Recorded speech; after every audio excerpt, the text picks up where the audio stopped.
Everyone, this is Tim from Your Six Tech. Today in this video, I'm going to show you how to add a stream key over to Streamlabs OBS from Twitch, and this is easy to do. Let's go on down to settings right here, and then go on down to stream. Then we can go to stream type, streaming services, then choose the service Twitch. Then we can just go to the auto server, unless we have something really close to us. But I'm just going to choose automatic, and my stream key is already listed in here. But I want to go over to Twitch in a web browser now. Go to my username, and then go to Creator Dashboard.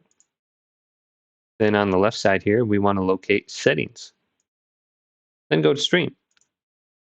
And then copy over this giant stream key right here. It's going to be maybe like 30 or 40 characters long.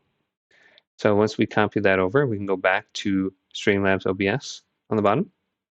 And we can open this up and go to the stream key and right click into here. And then you can paste it. And then you can go to Done. Now on the bottom, there should be an option for you to go live. If it's not, there should be other text in there, which will allow us to enable the option to stream. But once you enable it, you can simply press go live right here, and you can start streaming over on your desired platform now. Well, hopefully this video did indeed help you out. If it did, leave it a big thumbs up and subscribe to my channel down below for more technical videos coming up next on Your Six Tech.